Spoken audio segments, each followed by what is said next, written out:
think something that's still pretty important from a historic standpoint. So Absolutely. Absolutely. I just thought it was fascinating.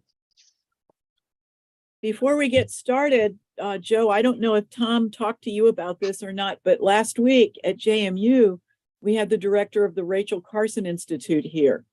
And this was the Book for the Berg week, so that the public library was part of this as well. And we read Robert Musil's Rachel Carson and Her Sisters, which is about the environmental movement in the 60s and the role that women played.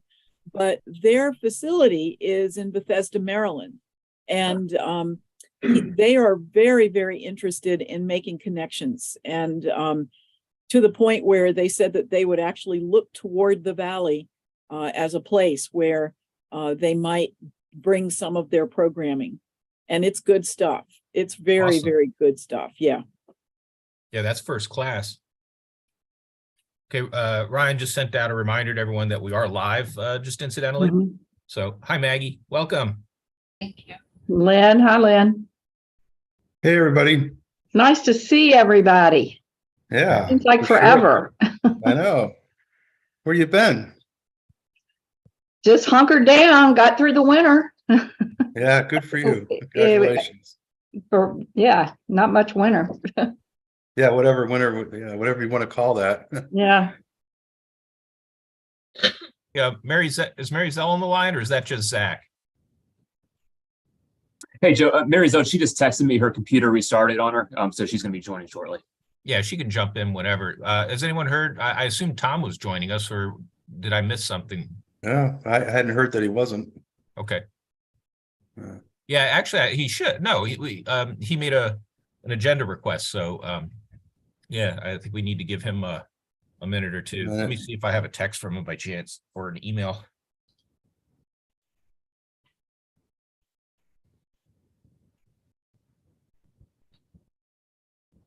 Lisa Carter was going to join us. Well, I should just say that we have started the habit of including her on all the meeting requests and so forth. So I just texted her a little bit ago to ask if she'd be joining us, and she says she's inside the Statue of Liberty for spring break. So, well, that's a good place to be.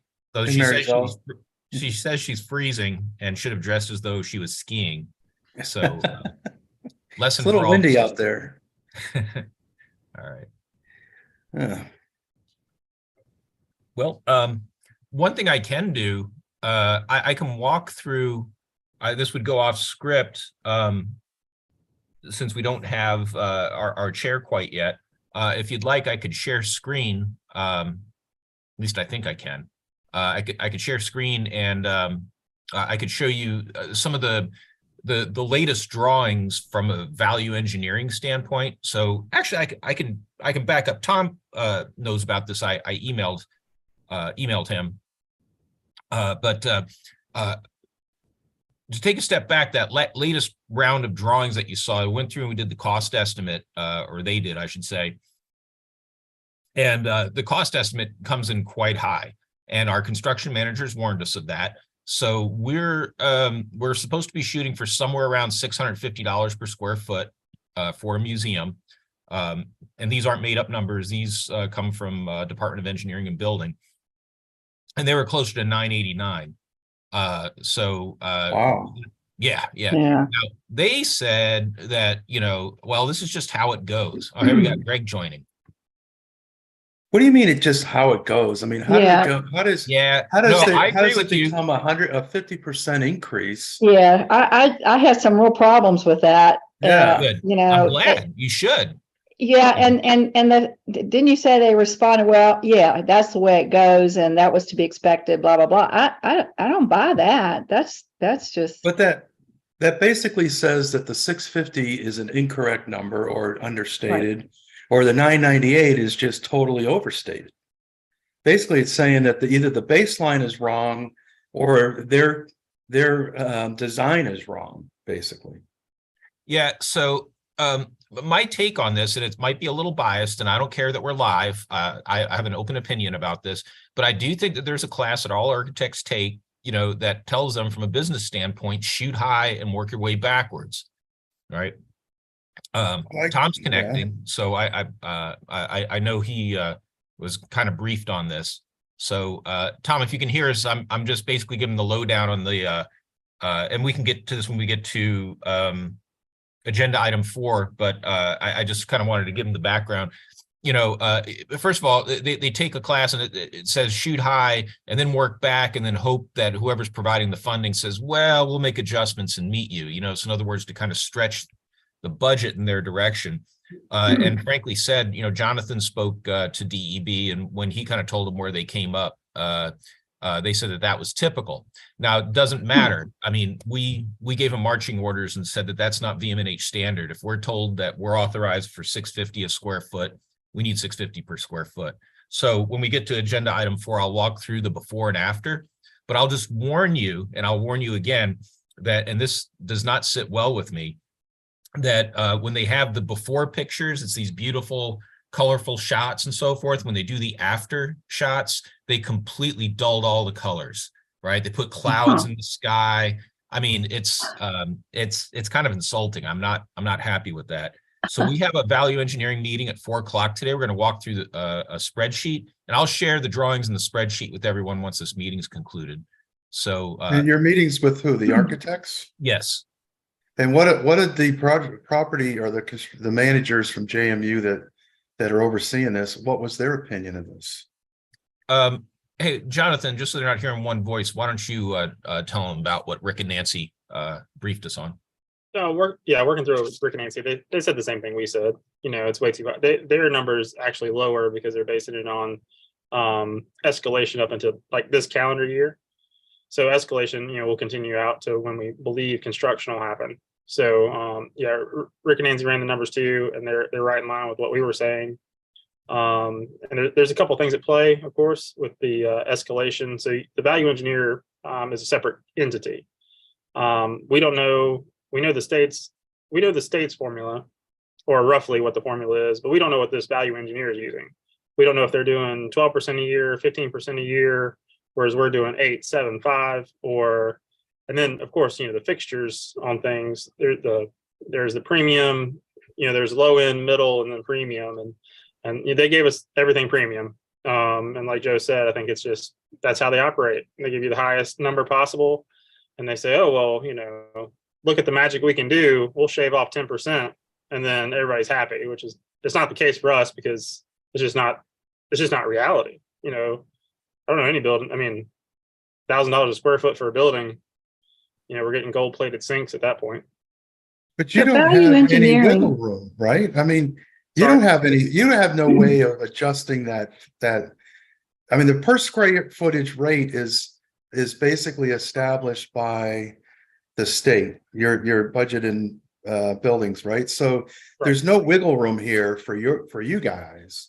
No, I mean, no. they should know that, right? I mean, Right. Let me understand, value engineering is the engineering firm that's associated with the architectural design firm. They're separate from, but part of the team. Is that correct? Subcontractor for the. It's a subcontractor for, okay. I was kind of confused about their relationship to all this. So, but they're pretty essential, obviously. Oh, right. Well, they And did then, do you a know, great job. Yeah. I mean, we had what was the value of $30 million building or something like that? 27 just for construction, and you know we're all in around 30. I mean that's, you know, exhibit design. That's just, I mean that's no fees included. So yeah, they're way outside the range. Way out. you're saying they came in just under 50 then. No, Oh. no. They came in at 27, and that only leaves, according to what we're budgeting out, Okay. $3 million for paying the architects, exhibits, alternative Okay. energy, landscaping, all Furniture. that stuff. Yeah. Furniture. Yep. Yeah, So- okay. Anyway, we have pushed back, I think, appropriately hard, and we're gonna hold the line here at 4 o'clock. If anyone wants to join in on that meeting just to hear what they have to say, we're happy to share the link. But that's the important part really about schematic design, I think, you know, is that we're learning is the goal is for everything, both exhibit design and the building, to come down with a good cost analysis to submit to the state, and that's what your budget should be based on. So we have this predetermined authorization as to where we should be shooting for. And so we were told in no uncertain terms that there's no way that we're going to be approved for an increase on the scale we're talking about. And Jonathan, correct me if I'm wrong, but I do believe that this is where frontier culture, they kind of got into that cycle that kind of has stretched the project out, because, you know, while they had a certain budget in mind, it grew, and they decided, the board decided to accept that, and they pursued that larger amount. And then that's what's caused a number of delays in that particular project.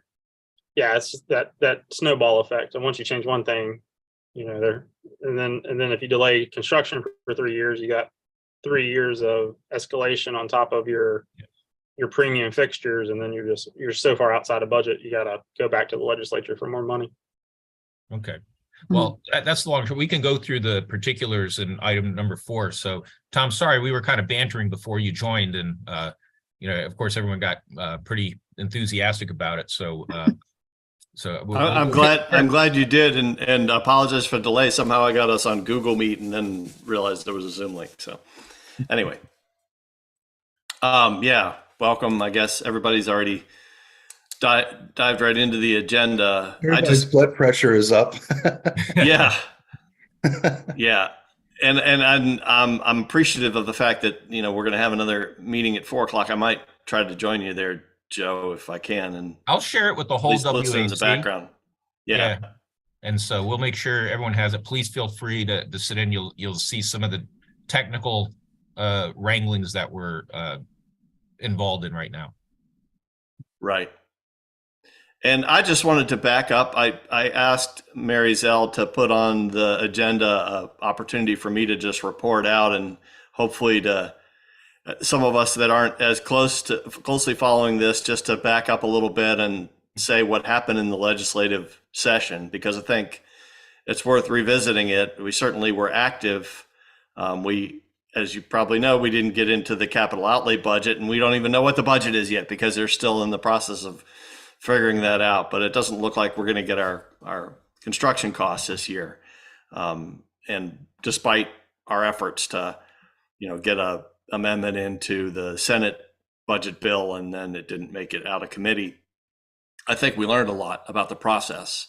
And one of the things that I wanted to share was, and I think this it will help us inform us in the next legislative cycle, it would be really much more efficient if we could get in the governor's budget to begin with, and we didn't have to go to this process where we were advocating in the houses to, you know, get an amendment in there.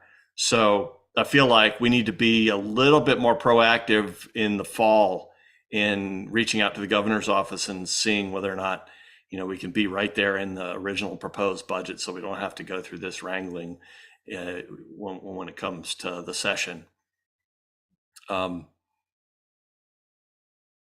What else? Well, there's also going to be changes. You know, we know that the legislative assembly isn't going to look the same next year. There are a lot of people up for election. There's the redistricting process.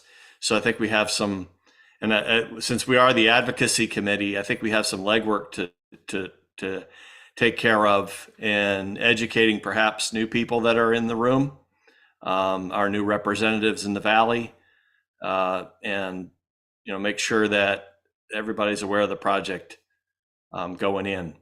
And so that's really what I wanted to share. I had hoped to write this up, and maybe I will write it up in advance of the board meeting to try to give even the board members a better background on what happened and what we see going forward in terms of our role as the advocacy committee in these sessions.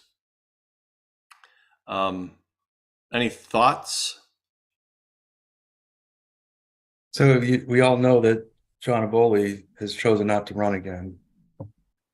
And Hanger has been gerrymandered, and what has he decided to do? Is he moving in order to run again? I haven't heard anything from Hanger. I only know that Obenshane is running in that district now. Right. And so Right. I don't have a relationship with Mark. I think we need to make sure that he's aware that this is an important project in his district if he represents us. certainly know that he's active in Harrisonburg and knows JMU. And so I think there are connections we can make. But we haven't had the same kind of outreach or connection to him as we have with Hanger's office. Mhm. I think Hanger, he lost part of his district, but I think Waynesboro stays in his district. Is that correct, Craig? No, I think the district now includes Harrisonburg, much of Augusta County, down to Waynesboro and Stanton. It's much bigger. Yeah.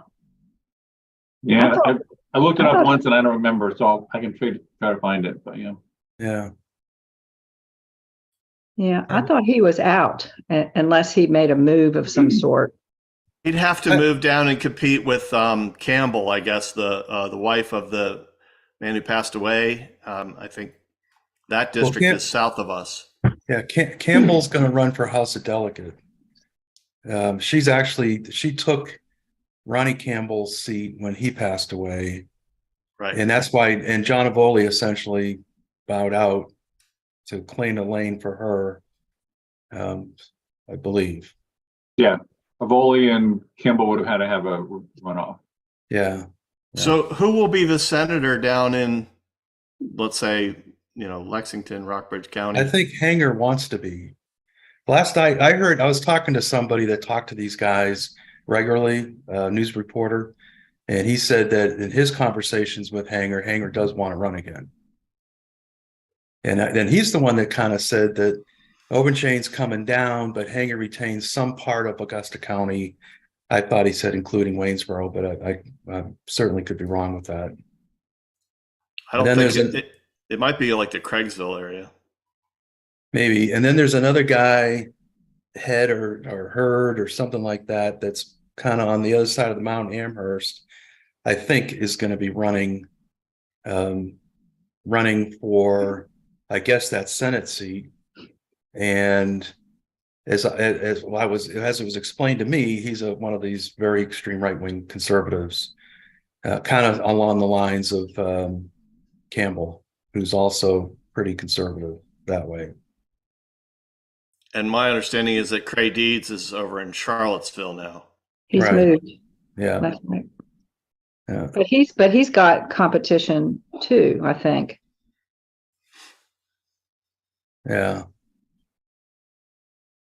Yeah. So anyway, that's I guess something we need to think about going forward. What is our strategy to reach out to existing representatives who are moving district, or to new representatives who may be elected in the coming cycle, so that we're prepared for advocating when we come around to this time of year next year, or earlier even.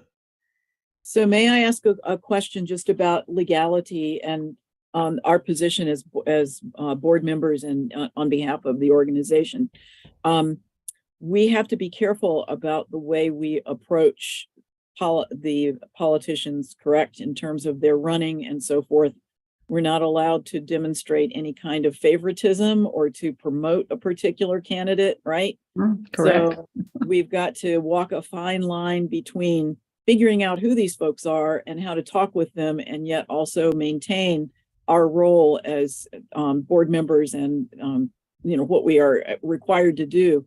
I'm wondering if it would be appropriate, maybe in the late summer, once these folks have identified themselves and it's pretty clear who is running and where they're going and so forth, could we have some kind of event where could we sponsor an event and invite them all to come? And I don't want to say that you would have a debate,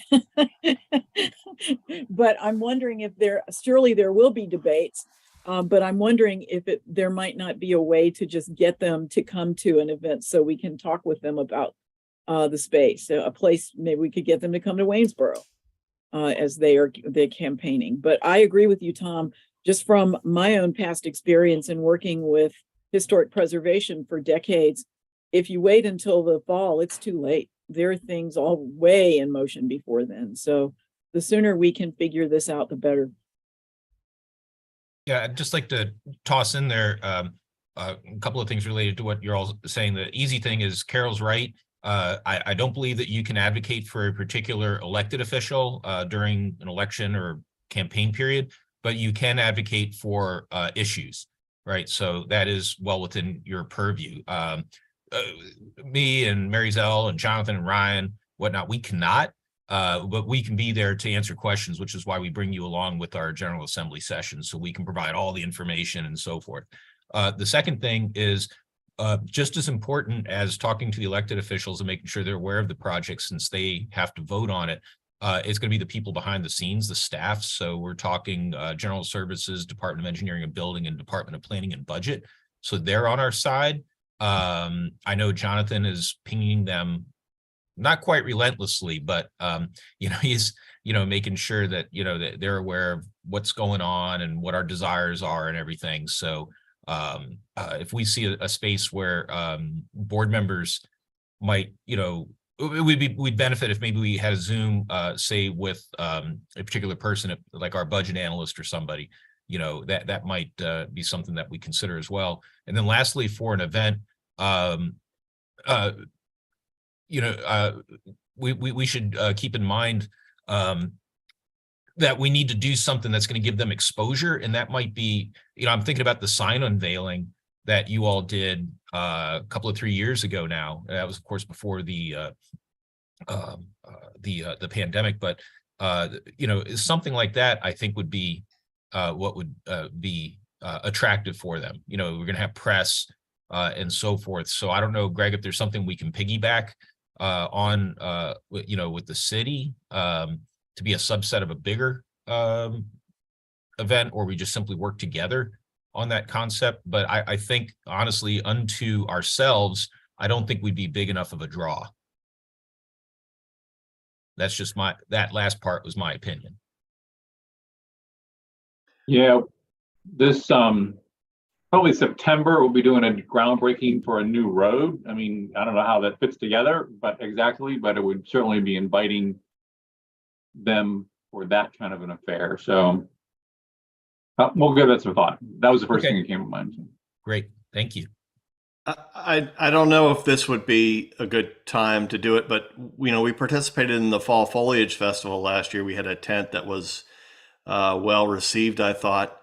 And I don't know whether there's a way to have a series of the exhibit design images at that point that we could, set up in even a gallery, or, and have kind of a public showing of what our exhibit design, or our whole design process looks like, and make sure we invite legislators to join us there. It'd be informational, but it would also be an opportunity for them to say, be in a public light and potentially support the project. We could rent that, I forget the name of it, but the Fox Wine bar where we had that kind of kickoff party. We've got money. We could rent a nice space like that. I don't know how they would feel about renting out that back area during Fall Foliage Fest or not. If they would see it as a positive or just one more thing they have to deal with, but we could start to inquire. What do you think of that, Greg? And when is Fall Foliage Festival? Is it scheduled yet? Yeah, it's always the same weekend, which I think is the second weekend in October, second or third weekend in October. Okay. That might be a little late. Yeah. Are there any similar community events that we might be able to piggyback on in, let's say, September? We'll be putting the budget ask in October, that's when the ball starts rolling. So we have our Chili Blues and Blues Festival of September. Don't hold me to this. 26th, I think. Okay. We'll have a July 8th downtown event and a May 31st-ish downtown event. Do you know whether there's anything going on with public sharing of the South River Preserve plans?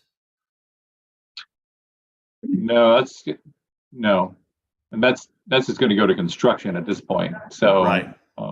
Yeah. Okay. Oh, well, there's a couple dates on the calendar we can think about. I was going to say, if it helps to add, it wouldn't hurt to have multiple contacts. So we've been pretty good here about going to the legislators' offices directly. So whether it's one-on-one or a few staff and or a few board members, whatever, in addition to whatever event as further contact.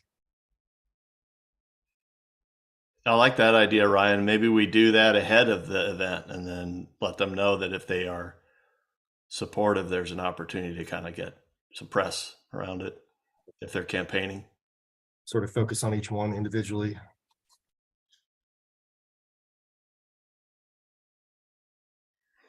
All right. Well, there's no further discussion on that. I know you already dove into did you do the detailed design stuff, Joe? Is that where we kind of Well, jumped to? we're on number 3. Okay. The budget overview. Just real Okay. quick, everything is is kind of a mess. There is no budget. I'm sure the General Assembly is going to be meeting again to try to line the proposed budgets up. Our issue right now is, as you recall, we were originally provided $750,000 out of our detailed design dollars put into our account, and we're still owed $390,000 more. We have it in black and white that that money is to come to us. The problem is that nobody knows where that's going to come from right now. And just as a heads up, as we're counting our dollars and cents here, we're getting to the point where we're wrapping up schematic design to move into preliminaries. We have more than enough money to pay for schematic design. To then start preliminaries, what we're worried about, 2 things. One, we just want to make sure we've got the money in hand to pay the bills. We have to do that first and foremost. And so the second thing is that with something like preliminary design, you don't really want to get started and then have to put a pause on to say, hey, let's wait until we have the money in hand and then to get started again. So we're recommending as staff that we go ahead and complete schematic design. And when it comes time to go into preliminary design, we did insert a clause within our contract that allows us to put a pause on payments at that point. That would be a pause on payments and a pause on service. So we, at that point, pause detailed design overall, and we work together in-house and with colleagues and so forth, and we continue to develop the exhibit plan. And, we're really talking about narrative and so forth and get ahead of the game rather than kind of just pausing and waiting and sitting around waiting for something to happen. So we don't have an indication right now when funds will be transferred into our coffers. And that's what makes me nervous. So we really do not want to move forward with services that we don't have actual funds to pay.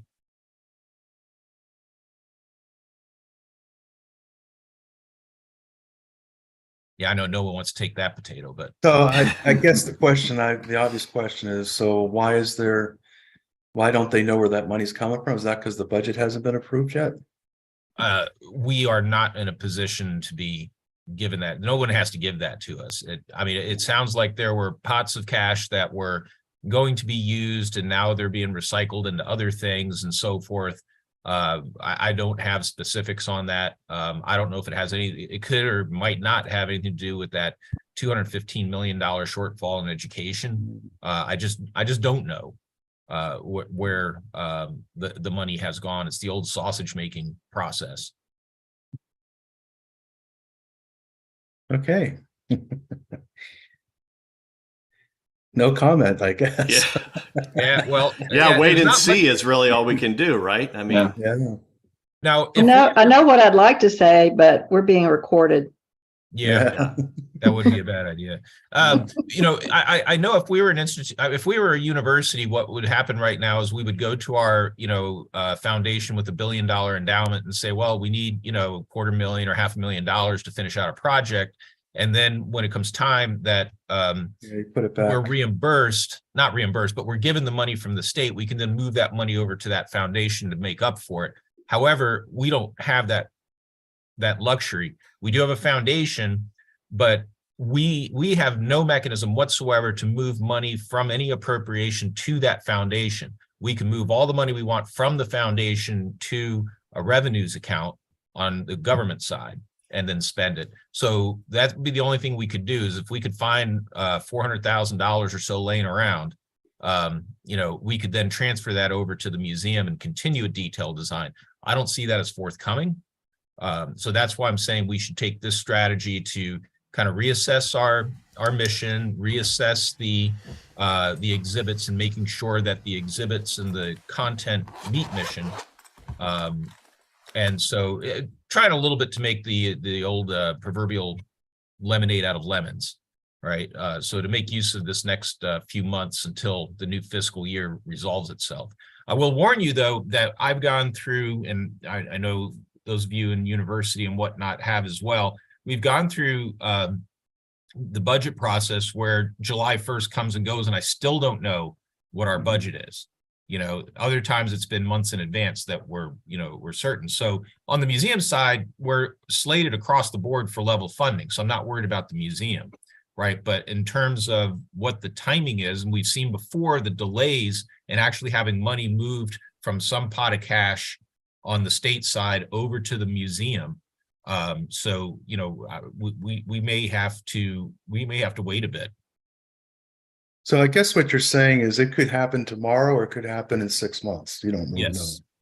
know. Okay.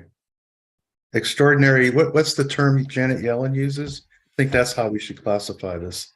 Extraordinary actions or extraordinary actions, I think, or something like that. Yeah, I don't know. I wish I had better information to provide, and I just don't. Again, just like what happened with our original acquisition of detailed design funds, we're not the only agency in this situation, right? So this is occurring across the board with everyone within detailed design of their projects.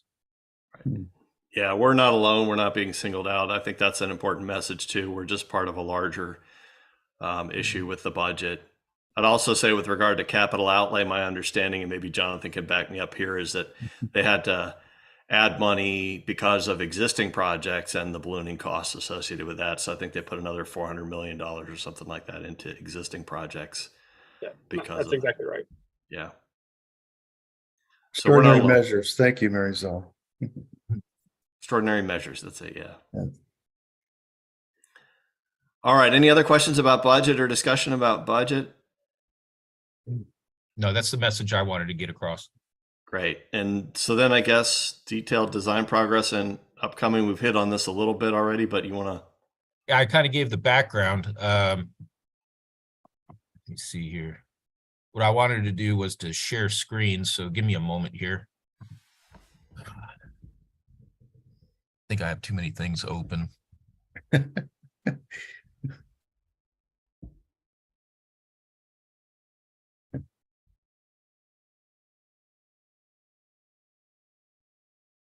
Hang on a second. I think I need to, unfortunately, I need to reopen it.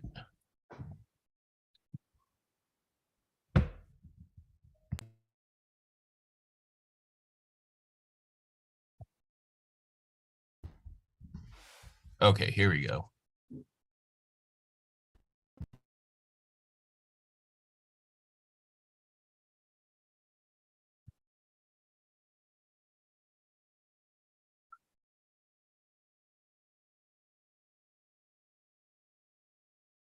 All right, here it comes, hopefully.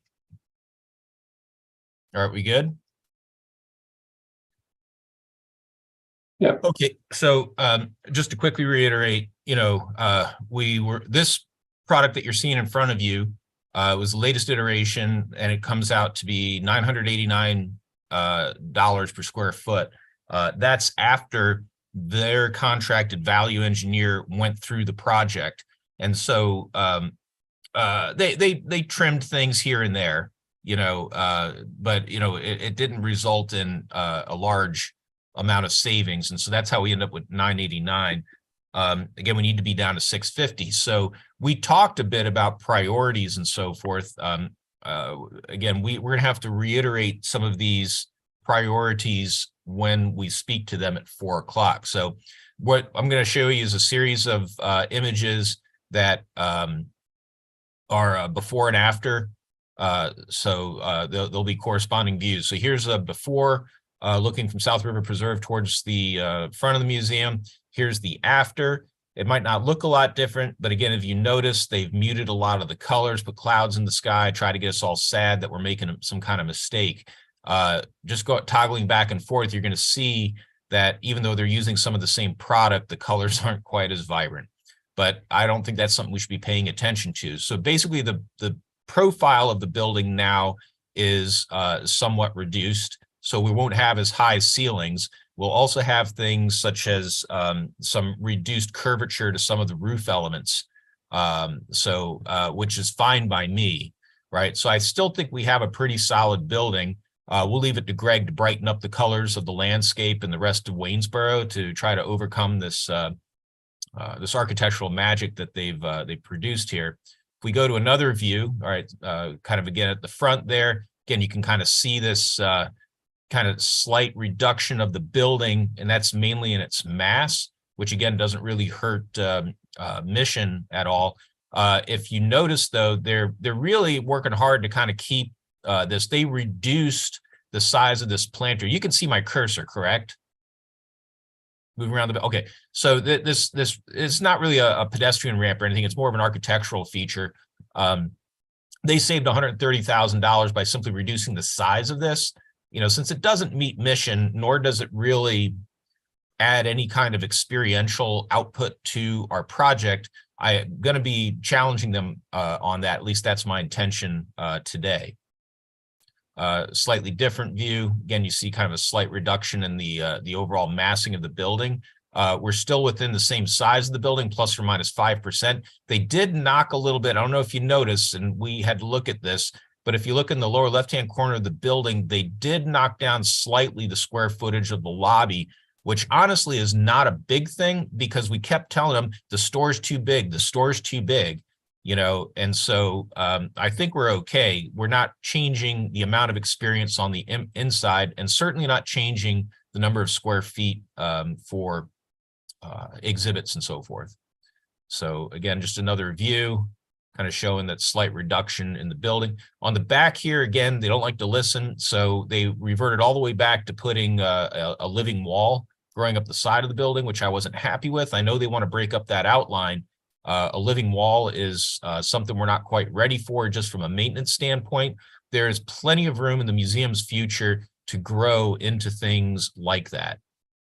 I understand that there are certain engineering considerations that you are much better off setting up certain features during original construction, but it doesn't mean it has to be prohibitive. And so now we've kind of come to this sort of kind of looks like, I don't know if you've driven through Charleston, West Virginia, and the government buildings that you see off of Route 77. That's kind of what it reminds me of there a little bit, but we can work with that. You know, again, during this schematic design phase, we're really talking about getting a project down to a particular cost estimate that we can present to the state. And that's it for these images. So I'm going to stop sharing this for the moment. I am just really quickly going to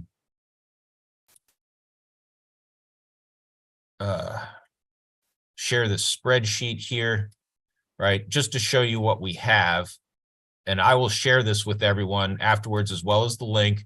But you see it, there are a number of items here where they're, you know, kind of knocking back the price of the building. And so we can ask specific questions at 4 o'clock about what some of these what is the yellow? What's the yellow highlight indicate? I'd have to look at the email, but it was something like, you know, one was recommended by the value engineering firm, and then the others are ones that are added since we made the request to get the cost down even farther. So I can't remember which is which. Do you, Jonathan? It's yeah, I think with the yellow is kind of new from the AE firm doing their own math. Okay, that sounds right to me. So these are the new considerations, the ones in the highlighted cells, whereas the other ones were provided by the value engineering firm. And we do have a number of questions. For instance, if they're putting sod down where they had ground cover, that's going to add to some of our day-to-day maintenance. There are some things that, you know, priorities that I'm kind of wondering about. For instance, they've they did reduce the size of that planter But then they removed things such as the outdoor exhibits and so forth. That's where I'm going with, maybe we just eliminate the planter and keep our outdoor exhibit components and so forth. So that's what this discussion at 4 o'clock is going to entail. How about the passenger elevator? Remove the passenger elevator? Yeah, I was going to ask them about that. There are two. Oh, And- okay. Okay. Yeah, and so I just want to make sure that everything's, up to code. I'm sure it is. Mhm. But if it's something that's not necessarily needed, like, so for instance, we have one passenger elevator in this building, and this building is roughly speaking 3 times the size. Yeah. So I think we'll be okay. Okay. For comparison, Danville Science Center is similar size to this building, and the Waynesboro branch, and they have one elevator that's both a passenger and freight elevator. It's a combination. Yeah, I just wasn't clear that, if that was the only elevator, that'd be a problem. Yeah. Yeah, fortunately, they are sticking to code and so forth, so. Okay. All right, well, we're going to discuss this at 4. We'll try to provide, well, Jacqueline's been pretty good at providing synopses of what discussion entails. So as we ask about some of these features and what other alternatives might exist, I'm sure she'll be capturing them in the minutes.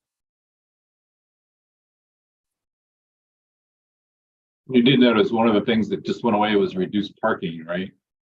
Yeah, and we need to ask them about that to make sure that, we are going to be asking for a parking variance from the state because they're just in 2.5 acres isn't enough to accommodate what their calculation shows. So nobody seems to think that that will be an issue. So, and that parking was at the rear of the building, which would be normally occupied by, say, staff and so forth. So it is a consideration, but it's not the end of the world. Exhibits, we're still working through a lot. I don't have anything new to share on that front. We had shared the generalized exhibit narrative with the curators, and we got some input from that we're incorporating into a reply to Riggs Ward. So we're continuing. There's a long way to go with that, but right now, the idea is to get to a point where we understand the relative contribution of technical and specimen-based exhibits and so forth, so we can get cost per square foot. The last kind of go around with some of the technical presentations on interactives and so forth was it wasn't very good. I mean, there's one aspect of using some electronic interactives that we were excited about, and then others that looked like they were just taking a 1980s version of Frogger and putting an educational spin to it. So yeah, we're still kind of making progress to figure out the relative contributions of the tech-based portions of the exhibit. And so next steps will be determined after we have this meeting today at 4 o'clock. So Tom, that's what I have for an update on the detailed design. Jonathan or Ryan, did I miss anything? I can just, so part of the schematic design we're working on with Greg and team on the property transfer. So we're working on setting a meeting for mid-April to discuss that. And then bouncing over, there's some EIR reports and then some other items that we're sending to the Bureau of Land Management with the state. So that's all part of so schematic design kind of encompasses all that in the submission. So, we say schematic design, there is a little bit more than just the details of the drawings and the budget. So there's some objects that are moving forward. Just wanted to throw a highlight out there on that. Thank you. Thanks. Yeah, you anticipated my question, Jonathan. Maybe you knew. The other question I had about the lot itself is, I know we did some trenching there and there's still some evidence of that. Is there anything being done to repair that, or is the city concerned about it at all, or do we need to do anything? Well, I talked to the architects about this, and I mean, they could have said something to us, honestly. They somebody could have said something to us in advance that, hey, by the way, when we fill these holes in, you know, they've got to be, they're going to be mounded, right? So that was unanticipated. And I talked to Dwayne Jones, and well, I kind of apologized for that situation. He said not to worry about that; it'd be taken care of. So we really haven't done anything since then for that reason. But I feel pretty bad about that. I haven't heard any blowback on it, so I just thought I'd ask the question in case you guys are hearing something And different from me. There's going to be growing pains with this project, you know, I mean, especially in the future, right? But something like this is, it just doesn't need to happen. I mean, just letting us know, you know, or if they could have said, you know, if you pay the architect another $1,000, or the architect, the excavator, if you pay the excavator another $1,000, he'd flatten it out. I'd rather pay the $1,000. You know, so, but that was never an option. Maybe I should have anticipated it. It didn't specifically say in the contract we'll run a steamroller over the holes. You kind of make certain assumptions, but is what it is. Yeah. And I probably should have asked this question earlier, but when you were showing those before and after images, does that get us down to the 650, or do we still need to talk about going to 650? No, that gets us to about 650 per square foot. Okay. All right. Thank you. Now, I have another question about that, something I didn't understand in their electronic communication, something about them, and it's in the spreadsheet, about removing the floodplain consideration. I just didn't understand it, but I have to ask something about the floodplain and what they mean by the floodplain mitigation and how that impacts the cost per square foot. So that's just one thing I want to make sure we keep at the forefront of our attention here. Good. Any questions for Joe about, or others about the detailed design and current status of the process? I guess we're down to another section for me, which is about continued community connections. We're hosting another talk at the science series for the Wayne Theater next week on Tuesday. It'll be about when green is not good, algae blooms in the Shenandoah River.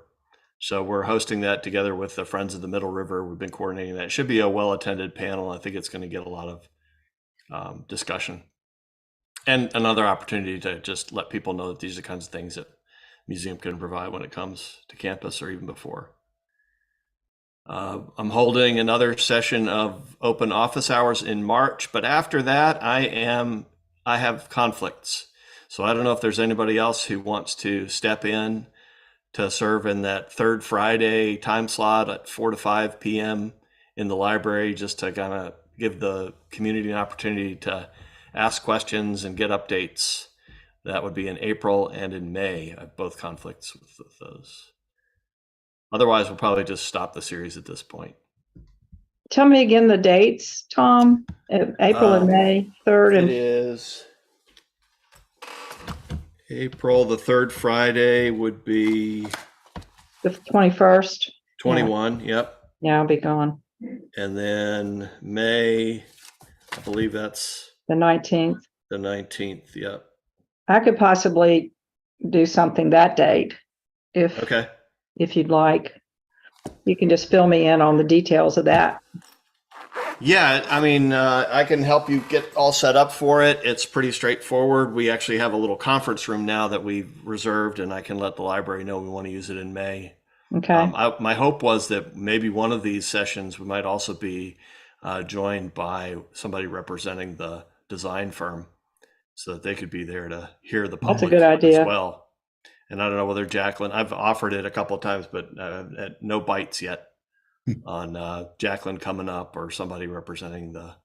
Yeah, well, we can talk more about that. Yeah. But yeah, put me down as a tentative That'd be great. substitute. That'd be great. I can do April. Okay, that'd be great, Len. Yeah. Okay. I'm happy to do that. I will Thanks, let the Len. library Thanks, know Len. when I'm, Okay. So what's your attendance been like on the previous ones? I would say 12 to 15 people coming.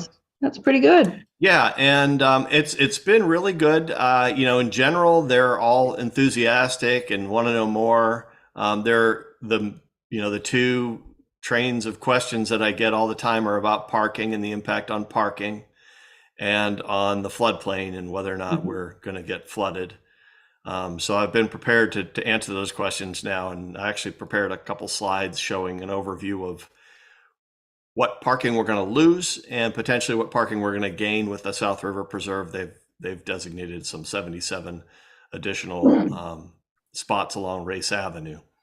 So we're going to lose parking. There's no question about that. What it means, there's already discussions about parking issues in Waynesboro, and even in the paper this week, I think there was somebody saying we should go back to having parking meters and charging people. Right? I see Maggie shaking her head. Well, there's actually a council is considering increasing the parking fine to like $25. Yep. And I think that's coming up on the agenda here soon. So once again, it's the age-old problem. Just going back to 25 years when we did a parking study, there's something like 1,400 parking spots within a block of downtown, the core downtown, that gets about 30% usage. Just to put the numbers out. Yeah, there. the number in the paper was actually 1,600, Len, and I don't know what that dates to. Yeah. Yeah, I think that's what the latest. I guess that's the. Well, I don't remember. It's been so long. I just remember it was a lot of parking and not being used. But nobody, everybody wants to park in front of. They want parking in front of their business. Nobody wants to walk, and it's actually a shorter walk from some of these parking spots than it is if you park on the back side of the Walmart parking lot and walk to the store.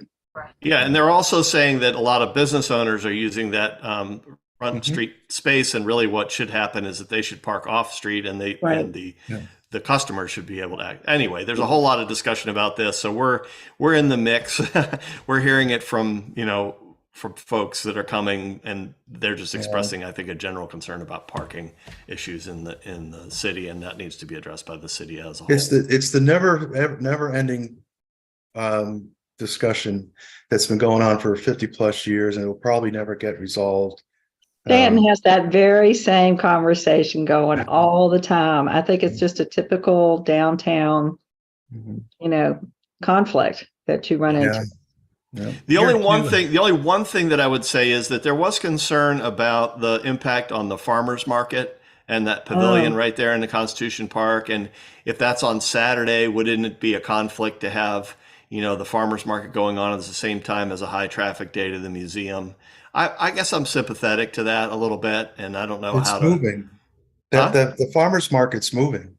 If you look at who you talk to.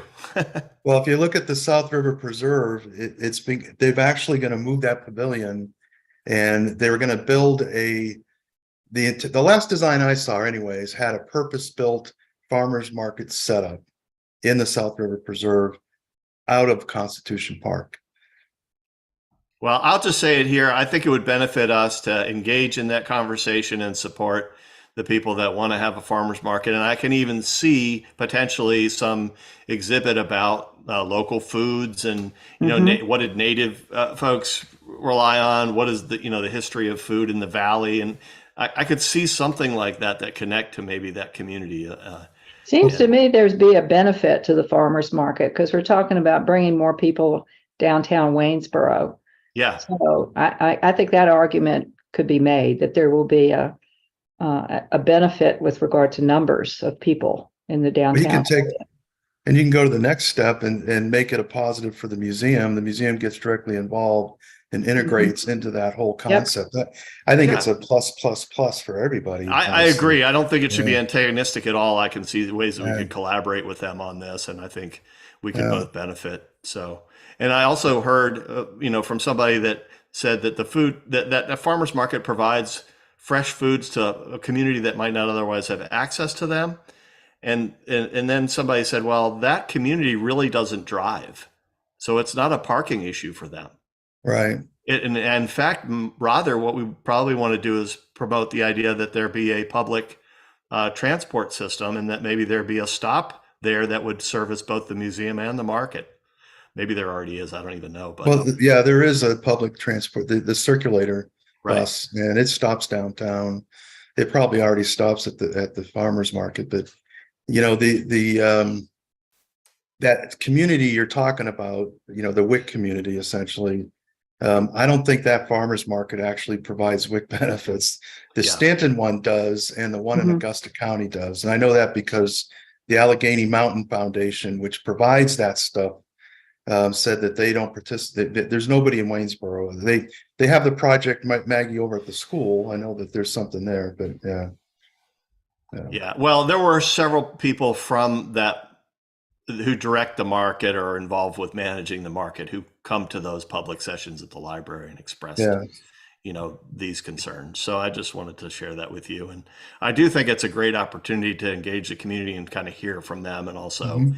be responsive to what they may be concerned about and figure out how we can, you know, manage that in the conversation. So Riverfest, yeah, end of April. I know we're going to be there, Joe, right? Yes, we're gonna have a whole team there. So Okay. we'll have updated drawings and whatnot. So we'll be pulling that together and so forth. And we'll of course bring artifacts for you know, some of the kind of more engaging show and tell. You know, so to get the families involved and so forth. So yep, we'll have a presence. And then just piggybacking on that, we've been invited by the town of Grottoes to go. I put down Cave Day as a placeholder, but it's not called that. But it's Mary Zell, do you remember what they called that day? Grottoes Day? I believe it's part of National Cave Week, Okay. but I'll check the name and get back to you all right now. Okay. So anyway, it's sort of like Riverfest, but probably on a smaller scale. So we'll probably recycle a lot of what we're doing up to Grottoes on that day. A Spelunker Spectacular. Yeah. If What's it the all- date? What's the date on that one? June 10. And excuse me for 1 second, someone's repeatedly trying to call me. Maybe it's that funding coming through. Yeah. Breaking news. So that's what I had about continued community connections. I don't know whether anybody has any thoughts about other things we should be doing in the community. The only thing, Tom, I was thinking is what Herbie brought up the other day, the CCR meeting. I don't know if you've had a chance to relay that or not. No, you go ahead. I'm not sure I follow it. Remember, he was asking if the architects or whoever the exhibit designers, the architects or the exhibit designers, he offered to give them a tour of the local natural resource features and so forth so that they could see firsthand what's actually in the community here. Yes. Yes. Yeah, we probably should do that. I don't know, Joe, maybe that's a conversation you can breach with them, whether they want an opportunity to come up and visit the area with a tour by Irby of some of the natural features that are unique. And All right, I'm sorry, who would that be?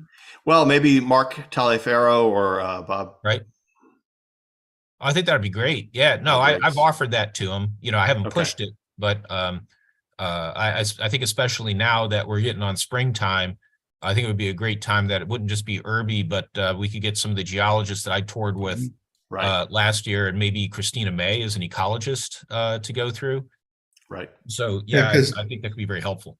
Joe, one of the things I noticed when you sent that narrative out, and I would rip through it. I like the whole concept, but it appeared to me that it was still somewhat generic to a natural history museum, and I figured that was because that was the first pass at it, and they haven't dug into the local stuff yet. But it just occurred to me that it didn't seem like it was looking very specific yet. Yeah, and we've talked about specifics all the way down to this idea of ensuring that we have predetermined field trips embedded within the exhibits. In other words, if we have an exhibit that talks about the South River, where are good places to go to the South River? If we talk about what Catoctin Greenstone tells us about the geology, where can we go out? We'll have boulders out front, sure, but where can you go in nature? Where can you go up onto Blue Ridge Parkway at the Catoctin Greenstone Trail to send people out there? Just as something that I think you'll all find interesting. I like it, and I think it kind of is resonating with the architects and with the design firm. The way I see it is this has been evolving. We have 6 specific public experiences here. The first and obvious one is the galleries. You're going to go through the galleries and you're going to get an experience like you have here on Starling Avenue. The second thing is the terrace, because that is oriented towards the view shed of the South River, and we're going to have the durable outdoor exhibits. It's going to be a different vibe altogether. The second is the outdoor exhibits that we will grow on the outside of the building for sure, or outside in our property there.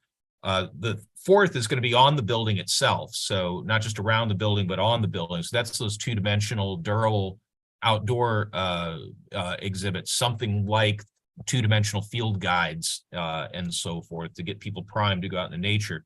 The fifth is to go right out to the adjacent South River Preserve and to be able to walk the South River as they see fit. And then lastly, coming full circle back to the galleries, those embedded field trips. And so with all of this, I think that's where a lot of the specifics will come in. But I agree with you 100%. Right now, we're talking about turning a textbook inside out and printing it out and placing it up in the gallery. So now we need to liven it up with the specific examples. And to give you one idea of where that's going to come from, it's going to, one area that's going to be important is going to be with Tom and John Ross. So John is still continuing to work with UVA Press. They're moving forward with publishing that book on Virginia's Great Valley. And he's doing a big part on the origins of trout, like a long-term evolutionary story of trout in the eastern United States. And that's going to be part of his book. Well, we're going to borrow from that. And the same thing with Tom's work on the South River and so forth, and his, understanding of the biotic and abiotic factors that regulate trout populations and everything to do with hybridization and so forth. And then taking that a step farther with the eel story. We want to talk about the eel migration, not just in general, but to talk about, well, where do they start in Waynesboro and where do they end up, right? And so how that whole process works. So I'm glad you brought that up, Len, because I think we're all on the same page with that. Yeah. I mean, I can see it, that the flow where, in the geology section, you're talking about how the Blue Ridge got formed and all the continental collisions, all that kind of stuff. And then you move into the aquatic side of it, and how that geology impacted our specific aquatics, vernal ponds and the different, all that kind of stuff. I just see, more specific of these general ideas to what we're actually seeing in and around this region here. Faye? I just wanted to mention another potential partner resource is the newly, or I guess it's a reactivated chapter of the Virginia Native Plant Society. Is really cranking up, and I have just recently been contacted by one of its members who is working on a publication that's focused on the native flora of the Shenandoah Valley region, the Ridge and Valley region, our region. And she called specifically inquiring about the Waynesboro campus and how they might get involved. And so I feel like, we're talking about, the grounds and using the grounds as an exhibit space. There's a really good opportunity there. I mean, these folks, I'm really impressed with the caliber of some of these folks who are working on this publication, and they're working on a little summary now, which I will send to you, Joe, and anybody else who's interested, and just to kind of keep that in mind as a potential, partnership of some sort. Yeah. Otherwise, we don't have a strong botany background. Right. Well, yeah, and they could certainly fill that gap. I think some of those folks. That's great. One of the guys that attended the last library session specifically said that he would like to see native flora. So I thought that was interesting. And I also think there might be, if we could tweak it a little bit this way, if they could tell us a little bit about the medicinal or an herbal value of some of these native plants. And maybe actually, their publication value. is addressing that. Yep. Right. I mean, that's the kind of theme that I think we could tie in with maybe the farmer's market, and try to draw those two audiences together. Right. I agree. Ooh. Anything else? I know we're at the end of the hour, so anything else for the good of the order here? I do just want to point out that, come on now, Nancy Stoner, director of the Potomac River Keepers, who's very sympathetic to our project, has invited a few of us to go to a reception in Charlottesville on April 21st. I will be up there. That means I'm going to be leaving Reptile Fest, shooting up to Charlottesville, engaging with that, and then making it back to Martinsville for day 2 of Reptile Fest. But it's important, so I think we'll have a good presence there, and we'll see if we can make some good connections. Mhm. Yeah. I'll also just share that I've been in conversation with a newly formed South River Watershed group, and that's, I think, something we just want to pay attention to because it's very synergistic to what we're doing. It's the revision of the South River Science Team, but I think there are going to be resources there to provide, to create a nonprofit that can be very supportive of our educational mission. Is that David Hirschman? Is he Yes. engaged Yes, in that? Yeah. Yes. Yes. Another great resource. Yes. Anything else? Nope. All right. Well, thank you guys for joining, and we'll catch up again in a month and go from there. Okay, I'll be sharing everything for 4 o'clock today, or Mary Zell will. Anyway, one of us will. So we'll get that out to you in case you want to join in. Yeah, I may try to link into that as an observer. I plan to do the same and probably just sit in the background and listen in. Yeah. But otherwise, we are adjourned. Okay. Okay. See how it Thanks, goes. Tom. Bye. Appreciate it. Good to Don't- see don't- you. Don't be alarmed, but I'm really mean to the architects and everything. Are you going to be recorded? Beware. Go get them, Joe. Go get them. No recordings necessary there, but we'll Good. fill you in. We'll see you soon. Okay. Good Good luck. luck.